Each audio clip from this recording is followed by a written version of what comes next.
Hey, everybody, welcome. This is the Real Estate Investing Mastery Podcast, and we're back with another Brilliant at the Basics podcast series. And today we're going to be talking about making offers on properties and how to keep it really, really simple. How to quickly estimate comps, how to quickly estimate repairs. It doesn't have to be complicated. And you know what? It's okay. Just get it close, right? And make the offer. If you want more information about working with me and Peter, where we can set up all your systems, set up all your marketing, give you a business in a box, go to peterandjoe.com, peterandjoe.com. We also wrote a book about all the things that we do. Its book is called Brilliant at the Basics. And if you just want our book, you can go to freebasicbook.com, freebasicbook.com. But Peter, how are you doing? I'm doing great. Thanks for having me on again. I love doing these shows because it really is, it's helpful for me to just remind myself of keeping things simple, right? We tend to complicate this business, at least I do. And a lot of people I know listening to this get overwhelmed with all of this huge amounts of information. I mean, on the internet today, you can get so much from different websites and forums and Facebook, and you're just bombarded with emails and information, and it can become intimidating and really overwhelming when you see all of this stuff that's coming in, and you're like, well, what do I do now? And then when it comes to making offers, case in point, we tend to make this really, really complicated, really difficult, and it doesn't need to be. So, Peter, talk real quickly about why it doesn't have to be complicated. How do you make it so easy? How do you keep it basic? Well, first of all, the thing that really I think complicates it for so many investors is the preliminary work they tend to do before making an offer. You know, you hear so many times new investors, sometimes even more advanced investors, they do a lot of research ahead of time.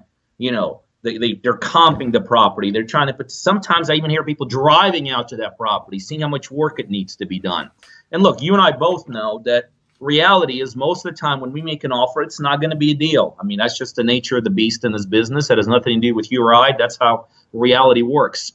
So if you invest most of your time on the front end evaluation of the property, and we already know that the back end piece, the actual offer, most of the time will not get invested, then it could be argued most of the time you're doing is just flat out wasted. Yeah. So we take a totally different approach here.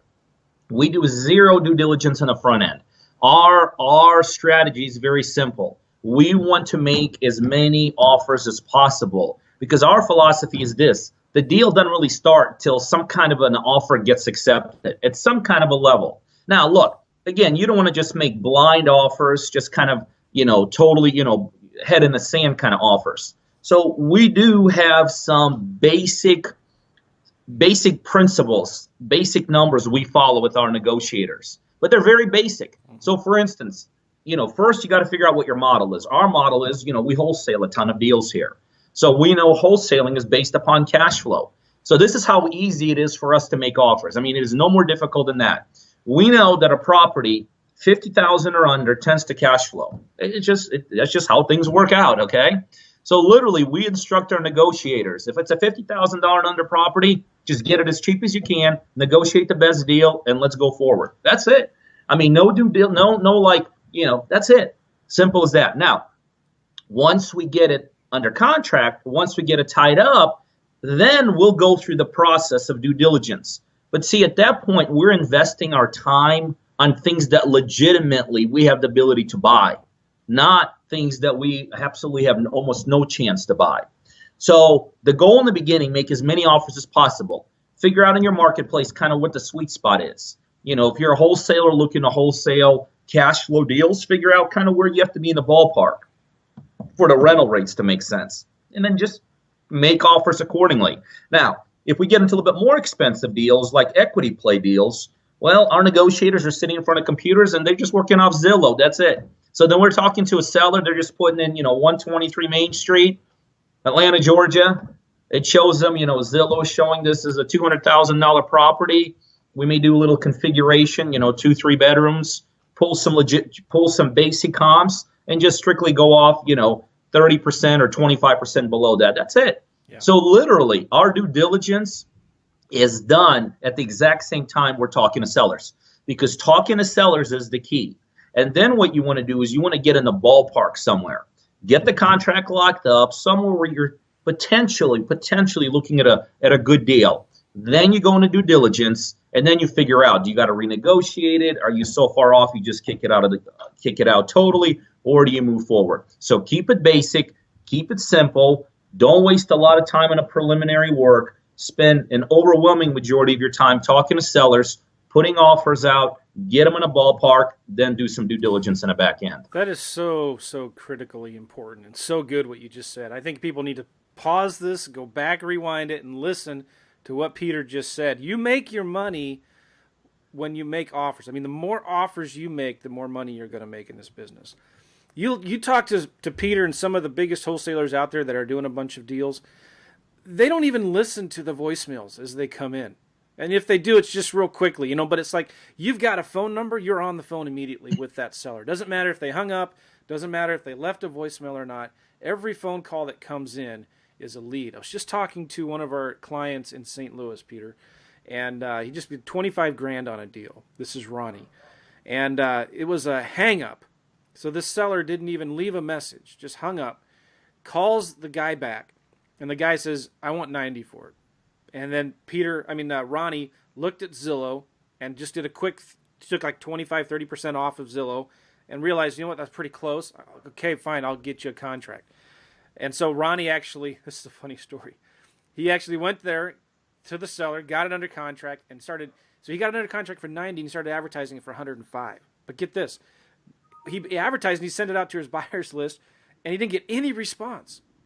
He didn't get any. He finally talked to one guy and he said, that number is so full of crap. He said, there's no way that you can sell a property that cheap in this neighborhood. You're just trying to throw a dummy ad out there so you can build your buyers list and get us to call you, right?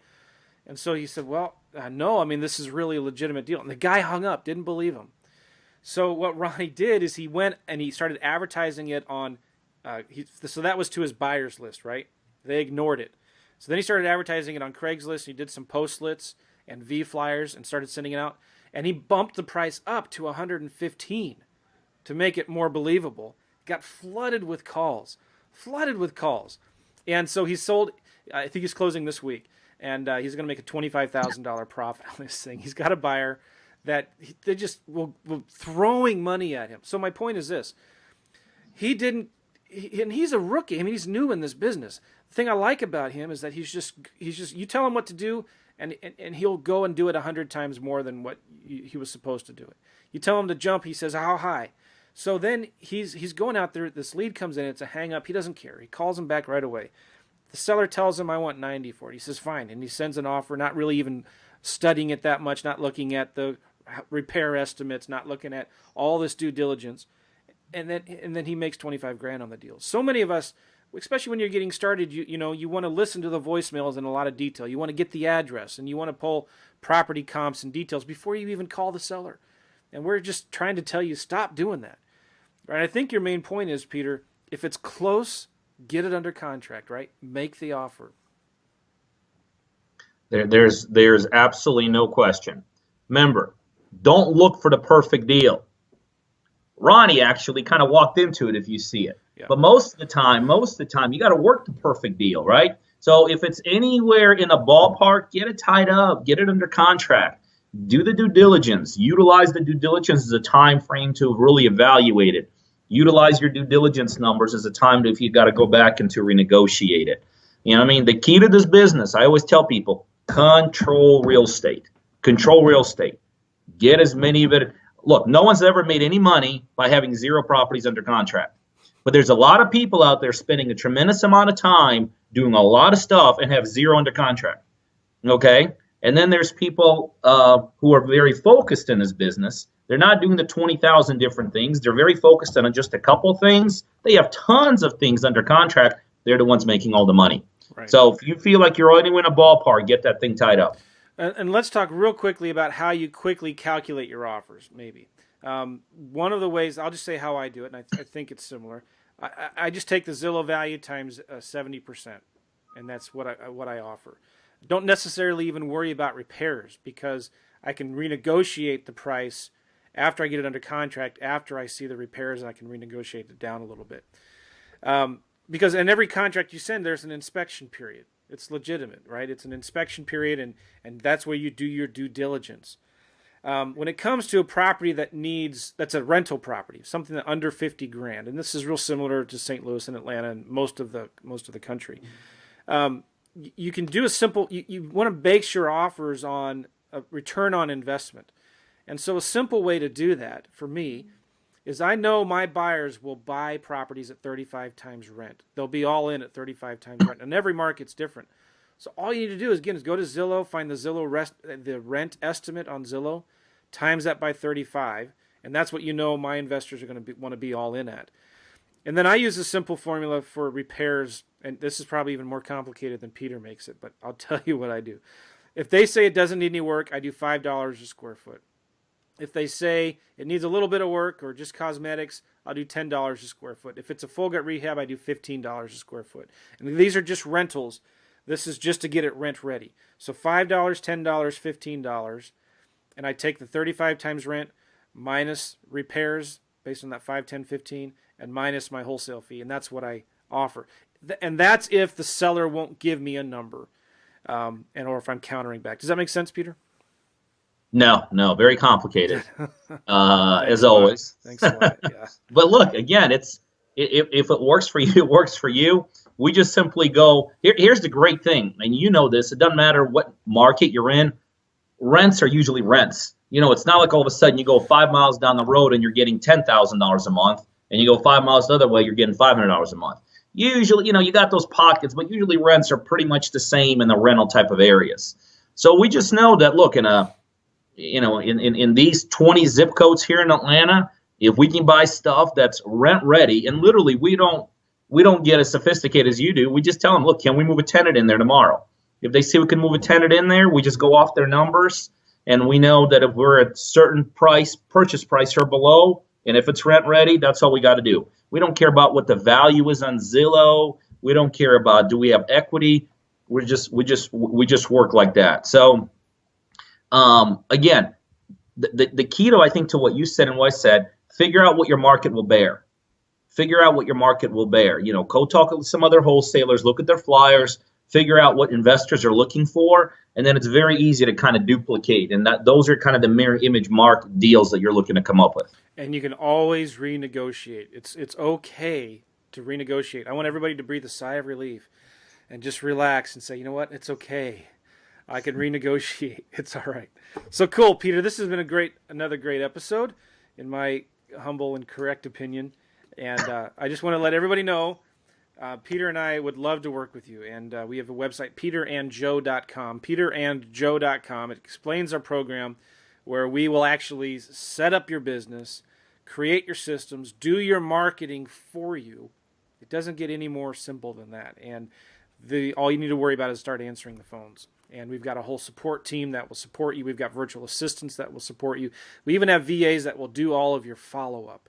It's crazy awesome. So go to peterandjoe.com to get more information on that. I think, Peter, the next basics video that we do should probably be about renegotiating with sellers. Would that be all right? Perfect. Okay, guys. Take care. Okay. See ya. Bye-bye. Thanks.